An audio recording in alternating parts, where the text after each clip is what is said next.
Hello, everyone. Joseph Ramirez back here. I wanted to take a minute and just go over real quick a little something. I made a big mistake.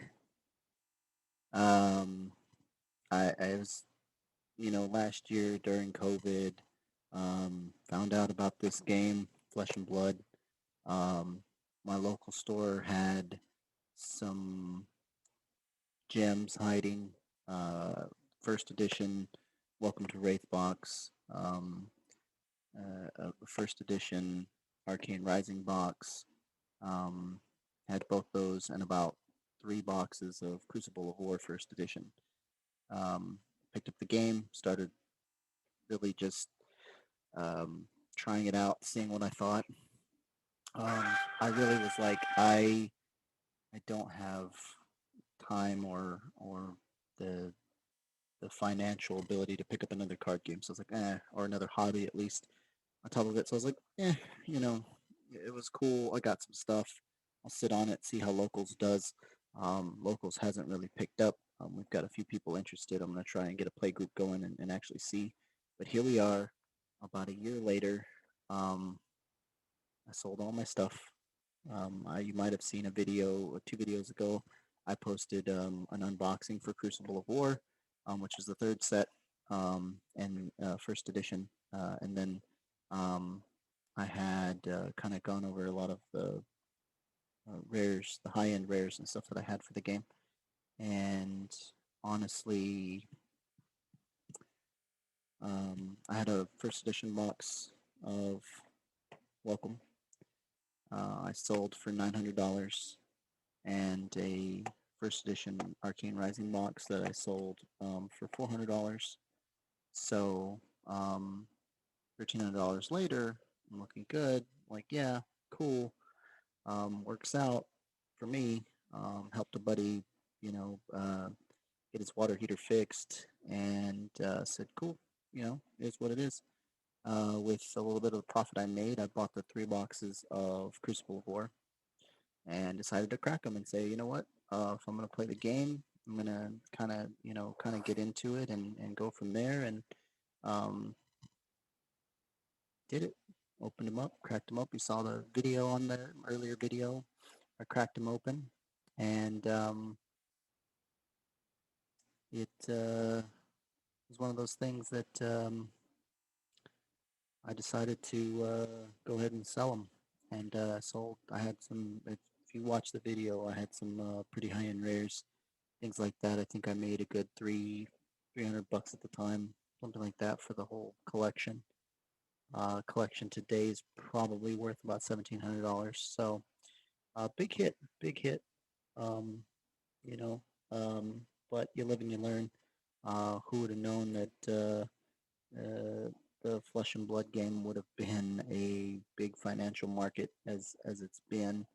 Um, and it's really it's a double-edged sword, right? It's nice to see that the game has investors that are buying up product to kind of help fuel the game's um, production level. As far as a card game for players, I think it's a good thing on the other end because, well, first of all, this unlimited sets. As you can see, I bought a case of both the first set and the second set since I decided I'm going to give it a go and start playing this game. But the um, the player standpoint, I think for having unlimited boxes, making them easy accessible, you to get the cards still and still be able to play the game, I think is great. Good job from Legend Story Studios. Um, but I think that the secondary card market for first edition, if you look at like the new set, the fourth release Monarch, which I have a first edition box sitting on my other table over there. Not sure whether I want to crack it or hold on to it and wait for unlimited and just start cracking unlimited and playing with those cards. Picked up the new Blitz decks and things just kind of get started. Get my feet, head first into the game. But it's good. I think right now, if you see Monarch, it is being very saturated with a lot of the rest of the cards, commons, uncommons, rares, mythics, everything but the money cards. And that's just due to a lot of the investors trying to pull the big money card and getting flooded with all these other cards that they don't need. So they just unload them into the secondary market, which for players I think it's great, and it looks very stable. Before looking at as a new player looking at the game and saying, "Wow, I'm not going to spend a few grand on a deck to try and get the rest of these cards to get together." But if you look at now, I feel like the plateau to where you look at a lot of these cards and you're like, oh, a card that was 50, 60 bucks per card is now, mythics are running $20, $10 to $20 a piece. And if you're playing Blitz, you need two. Playing competitive constructive, you're looking at three to a play set. So I think it's fantastic. I think it's phenomenal.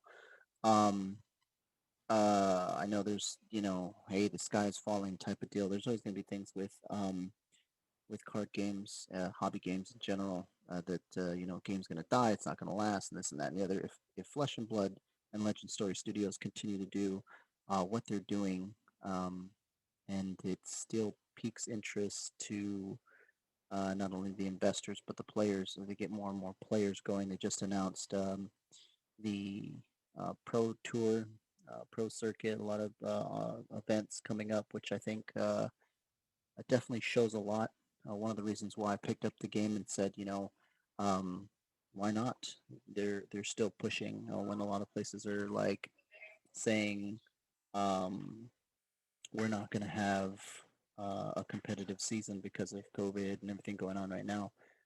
They're like saying, hey, with everything going on, we're still willing to say, let's open the boundaries and let's try to get it going, get it steamrolling for through this year into next year, and kind of get an establishment. I think it's great.